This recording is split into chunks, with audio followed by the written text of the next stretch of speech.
Des lunettes futuristes pour éviter la cécité, des brassières non sous les maillots qui faisaient croire que le joueur était une fille, ou encore des masques transformant les joueurs en super-héros. De nombreux accessoires secrets étaient reportés par les joueurs NBA, mais quels sont les plus étonnants? Et l'accessoire secret de Shai Gilgeous-Alexander, est-ce vraiment réservé aux filles? Parce que quand Shai a enlevé son maillot, en dessous, il y avait... Attends, est-ce que c'est un soutien-gorge? Eh bien, c'est ce que pensaient les fans. Alors, ils l'ont appelé SG-Gay. Certains ont dit qu'ils ne voulaient plus jamais regarder un match NBA. Et ils ont créé des mèmes ridicules. Tu aimes les beats? Oh, sûrement pas. Est-ce que tu fais partie d'eux? Mais l'accessoire n'était pas ce qu'ils pensaient.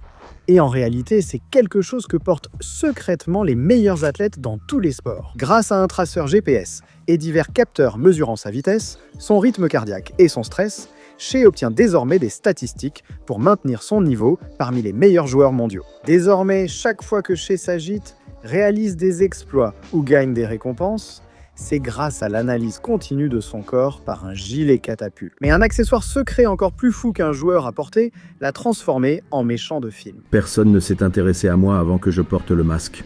Bane était l'un des personnages les plus emblématiques de Batman, principalement à cause du masque qu'il portait. Et une fois, Onyeka, Kaneko Kanga, peu importe comment il s'appelle. Ce joueur des Hawks a reçu un coup de coude au visage, ses dents ont été déchaussées et il a dû subir une chirurgie dentaire. Il ne pouvait revenir sur le terrain qu'en portant ceci. Qui est cet homme masqué?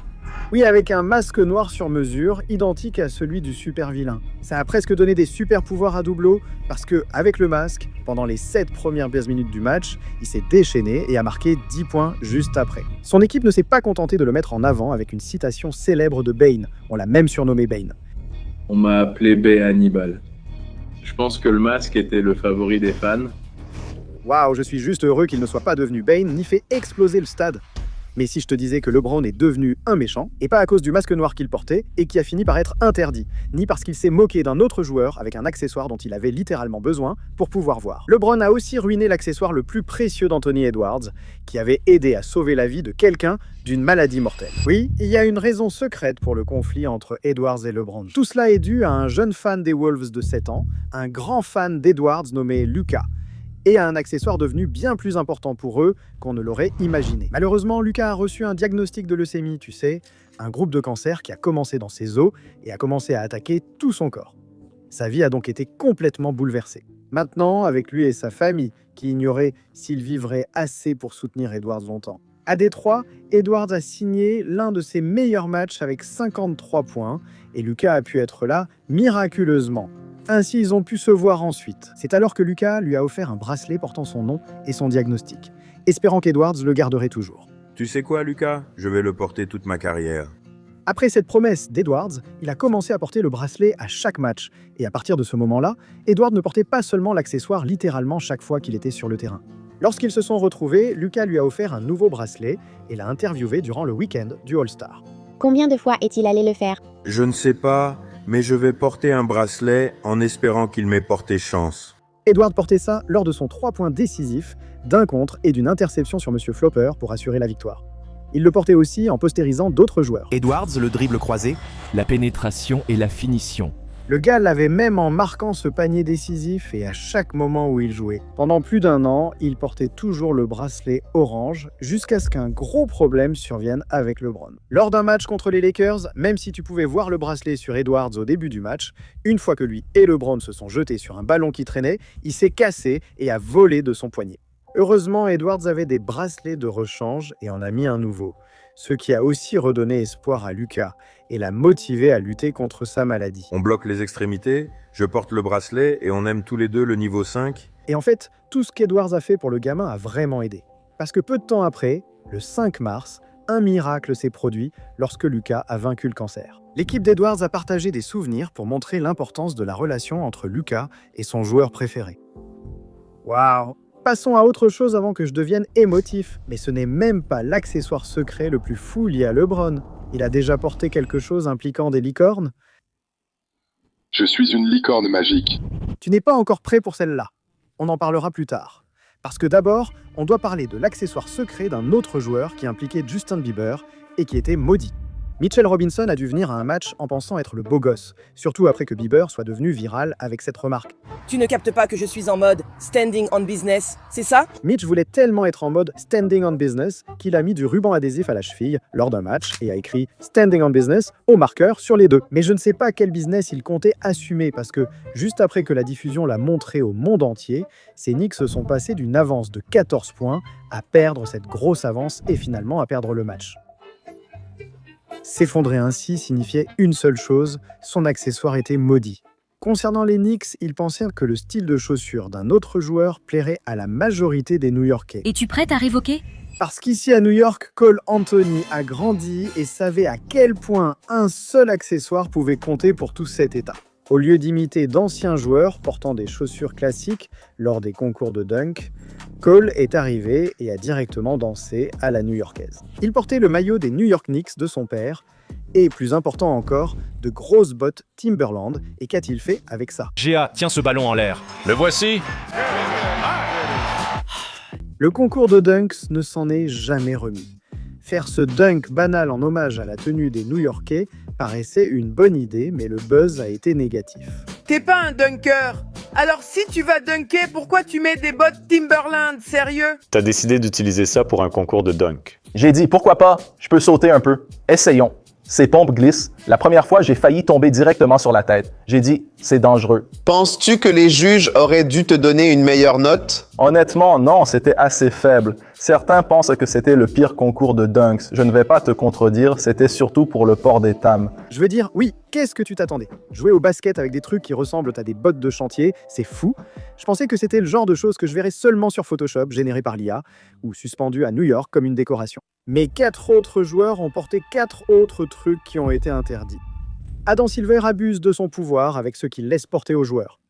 Dès le début, Dwayne Wade, une légende, a reçu un coup de coude et a dû avoir des points de suture sous l'œil. Mais quand cet homme a porté un simple pansement, tu sais, comme une personne normale pour que sa blessure guérisse, c'est finalement devenu un accessoire de mode. Il a fini par personnaliser son accessoire secret avec son nom dessus, le logo du super-héros Flash et même un drapeau américain. Avant que la tendance ne devienne virale et que Lil Wayne porte l'accessoire à un match, la NBA interdisait aux joueurs de porter des accessoires à logo sans partenariat avec la ligue. Alors les bandeaux de Wade ont été interdits, tout comme le deuxième accessoire de qui? Dellavedova. Delladova. Matthew Dellavedova a été vu portant ce petit bracelet noir qu'il a en fait porté pendant 15 matchs d'affilée. Mais ce n'était pas juste pour faire joli. En réalité, c'était un Whoop, un appareil utilisé pour suivre son rythme cardiaque, son taux d'oxygène dans le sang, sa fréquence respiratoire, et bien plus encore, simplement pour obtenir des informations sur son corps afin de performer au plus haut niveau possible. Franchement, il a dû porter ça après avoir failli être tué par Steph Curry l'an dernier en tentant de suivre le rythme. Deli a failli mourir en défendant Curry. Bien que cet accessoire semble innocent, la NBA juge que porter un dispositif technologique en match pourrait avantager injustement. Il refusait que les infos des joueurs soient partagées avec des entreprises non partenaires. Donc, l'accessoire secret de Deli a été définitivement interdit. Ce qui semble incohérent puisque Shea a pu porter un soutien-gorge masculin des années après. Les arbitres doivent vraiment adorer Thunderman. Mais l'accessoire secret de Nikola Jokic. Quelqu'un s'est en fait lui-même banni. Parce qu'au lieu de porter son alliance comme tout le monde, ce qui aurait pu potentiellement gêner la sortie de son tir pendant les matchs, Nikola Jokic a non seulement décidé d'attacher sa bague à ses chaussures, ce que je n'avais jamais vu auparavant et qui a honnêtement fonctionné un moment, jusqu'à ce qu'il la perde, et pas qu'une fois. Cet homme a eu une autre bague, l'a encore attachée à ses chaussures et l'a aussi perdue. Il a donc décidé de ne plus porter de bague sur le terrain. Honnêtement, je ne peux pas lui en vouloir. Préparer sa femme, ce n'est de toute façon pas quelque chose dont il devrait être fier. Mais le dernier accessoire de type bandeau a en réalité créé ce qui est sans doute l'interdiction la plus ridicule dont j'ai jamais entendu parler. Contrairement aux autres joueurs qui portent leur bandeau correctement, Jalen Suggs le porte autour du cou, comme un collier ras du cou. Et même s'il avait une explication innocente pour sa façon secrète de porter cet accessoire. Je l'ai porté au camp d'entraînement, durant les exercices de vitesse avant l'échauffement, simplement autour du cou. La NBA estimait que c'était un problème de sécurité et qu'il pouvait réellement s'étrangler. Son bandeau a dû revenir sur sa tête normalement, car sa manière de le porter a été interdite.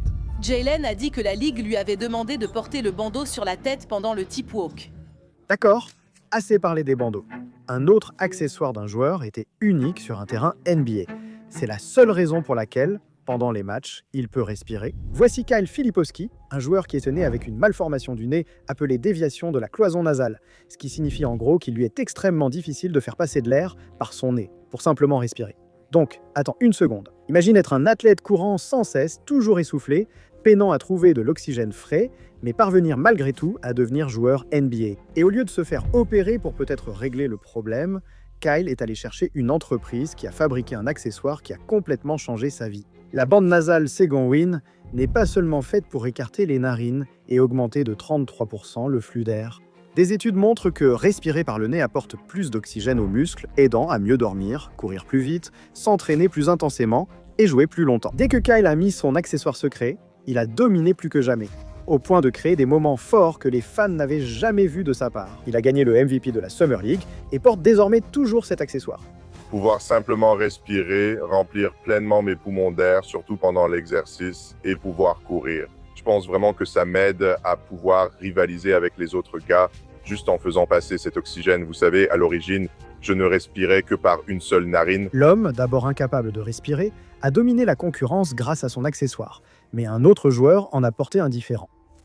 Une star de la NBA à cause de coups de feu. Donovan Mitchell? Plutôt NBA Youngboy, mais blague à part, la police était en pleine folie, tirant sur des gens, et le monde venait de recevoir la nouvelle la plus choquante. Ce matin, un homme est décédé après une arrestation par la police de Minneapolis et une vidéo en ligne a suscité l'indignation sur la gestion des agents. Une fois que les gens ont entendu parler de cela n'a pas seulement provoqué l'indignation. Des milliers de citoyens ont défilé et protesté contre la récente brutalité policière. La NBA a également permis à ses joueurs de protester. Donc Donovan Mitchell est arrivé à un match en portant un véritable gilet pare-balles. Son accessoire était aussi personnalisé avec des noms brodés pour honorer de nombreux Afro-Américains tués par la police. Peu importe combien d'argent ou de célébrité tu as en tant qu'homme afro-américain, c'est ce que nous sommes, peu importe ton métier ou ton nom. Et je pense que le fait de porter un gilet pare-balles montre aussi que, d'une certaine manière, j'avais aussi les mains en l'air. C'est un peu comme dire, regardez, les mains en l'air, ne tirez pas, on en a marre de voir ça. On est fatigué et tout le monde en a marre. Pour moi, faire cette déclaration était important. Je pense qu'en tant qu'Afro-Américains, hommes ou femmes, on en a assez d'avoir peur.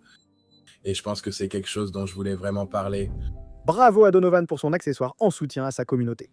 Mais tous les accessoires des joueurs NBA n'ont pas une signification sentimentale. Parce que l'accessoire le plus secret de LeBron est devenu mythique et implique en fait des licornes.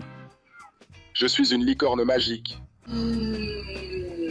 Écoute, LeBron est venu s'échauffer avec 2 accessoires Nike uniques que presque personne sur Terre ne connaissait. Peu après, durant le match, LeBron a opté pour des chaussettes plus classiques, comme s'il voulait dissimuler quelque chose. Parce que c'était le cas. Il s'est avéré qu'avant le match, il présentait discrètement en avant-première les nouvelles chaussettes Nike appelées Unicorn Dry Fit, qui ne portent pas ce nom uniquement pour rendre hommage aux athlètes mythiques et polyvalents capables de tout faire sur le terrain. Elles sont fabriquées avec des matériaux recyclés, ont un rembourrage supplémentaire, sont plus respirantes pour éviter la transpiration, et même la célèbre virgule de Nike a été déplacée à l'arrière pour que les athlètes signés chez d'autres marques ne puissent pas cacher le logo. Ces chaussettes ont en quelque sorte lancé une révolution après que LeBron les a montrées en avant-première. Parce qu'après son approbation, de nombreux autres joueurs les portent depuis. Des licornes et la NBA, jamais je n'aurais fait ce lien. Et je n'aurais pas pensé que 2 accessoires secrets des joueurs NBA soient liés à Disney. Lorsque la pandémie a pratiquement paralysé le monde entier, plusieurs sports, y compris la NBA, ont dû se demander s'ils pouvaient jouer et où cela serait possible.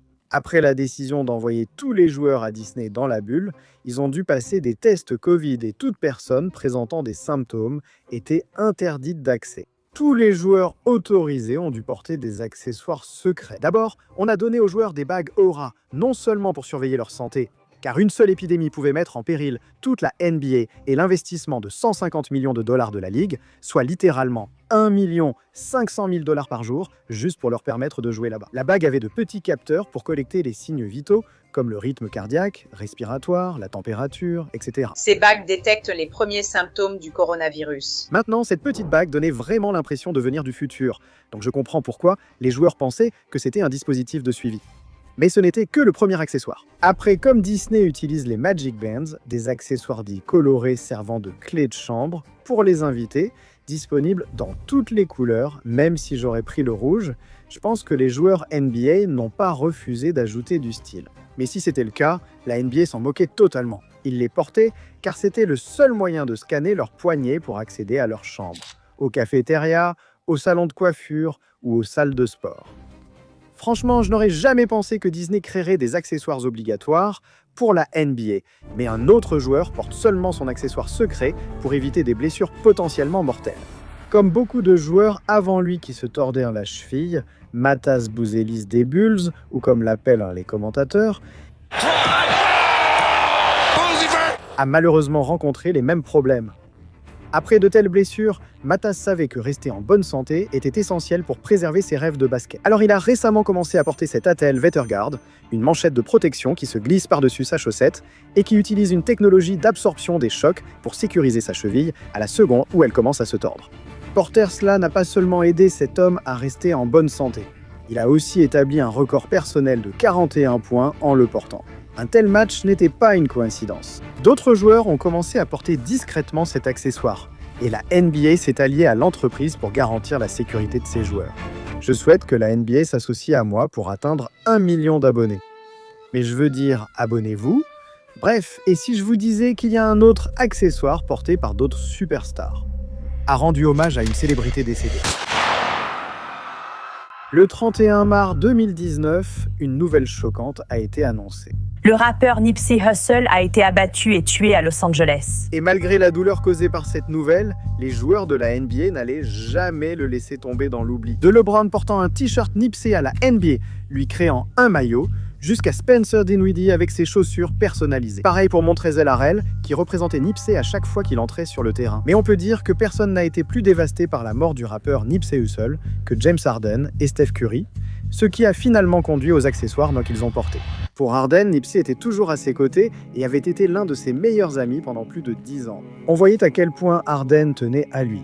Il portait une chaîne avec le visage de Nipsey pendant les matchs et lui a rendu hommage avec les chaussures Harden Volume 10 dans sa couleur préférée et portant le logo de sa marque sur le talon. Harden les a même portés devant le monde entier dans l'état natal de Nipsey contre les Lakers lors du 7e anniversaire de la mort de son ami. Mais il n'y avait pas que Harden. Steph, proche de Nipsey et l'ayant interviewé dans son émission, a aussi porté des accessoires bleus et blancs avant un match pour faire vivre son héritage et esprit. Donc, ensemble, ils ont tous les deux garanti que Nipsey restera à jamais gravé dans l'histoire de la NBA, et c'est pour cela qu'il sera toujours lié au basket. Mais enfin, et surtout, l'accessoire secret le plus important qu'un joueur NBA ait jamais porté est la seule chose sur Terre qui l'empêchera de devenir aveugle. C'est l'heure des questions. Quand tu entends Anthony Davis, à quoi penses-tu en premier? Prends ton temps. Les blessures. Même s'il s'est souvent blessé et est toujours revenu jouer, un jour, un coéquipier d'AD lui a accidentellement donné un coup de coude, bouleversant sa vie à jamais. Je pensais vraiment que sa blessure à l'œil l'éloignerait longtemps des terrains. Jusqu'à ce qu'au début, cet homme ne revienne non seulement dans le même match avec un bandage sur l'œil, mais qu'il fasse un match de folie et marque même le panier de la victoire. Ligne à 3 points, AD, il monte. Oh oui, ligne à 3 points. Encore plus fou que tout cela, c'est ce que les médecins ont finalement découvert. Après la saison, un examen de routine a en fait révélé que depuis qu'il avait été touché, AD jouait avec une rétine décollée dans son œil, ce qui aurait pu à tout moment ruiner sa carrière et sa vie en le rendant aveugle. Bien sûr, AD a paniqué et a subi une opération pour essayer de réparer ça, mais les médecins lui ont quand même posé un certain ultimatum. Après ton opération des yeux, prévois-tu de porter des lunettes de protection à l'entraînement en pré-saison et en saison régulière? Comment vas-tu gérer cela? Oui, c'est une obligation du médecin, je dois le faire. Oui, il y a un délai pour ça? Pour le reste de ta carrière, ce qui ne m'enthousiasme pas trop. Ouais, AD n'était pas content. Maintenant, à chaque fois qu'il entre sur le terrain, il doit porter ces grosses lunettes de protection enveloppantes et moches qui le font ressembler à un vieux basketteur des années 90. Même si les fans se sont moqués de ces nouvelles lunettes de protection, il les porte toujours car il ne veut clairement pas risquer de perdre la vue. Aussi malheureux que cela soit, avec la nouvelle technologie en NBA, je ne serais pas surpris que des joueurs comme LeBron portent bientôt des lunettes pour être encore meilleurs. Honnêtement, je pense que les arbitres NBA devraient porter des lunettes, enlever des points à LeBron, laisser passer 4 pas sans dribble ou déclarer qu'un joueur a franchi la ligne, c'est exagéré. Celles-ci comptent parmi les pires décisions de l'histoire de la NBA. Elles sont toutes ici, avec une surprise secrète que 99% d'entre vous ne découvriront qu'en regardant jusqu'à la fin. Alors j'y vais, cliquez pour me rejoindre si vous voulez. Je sais que tu en as envie. Clique dessus.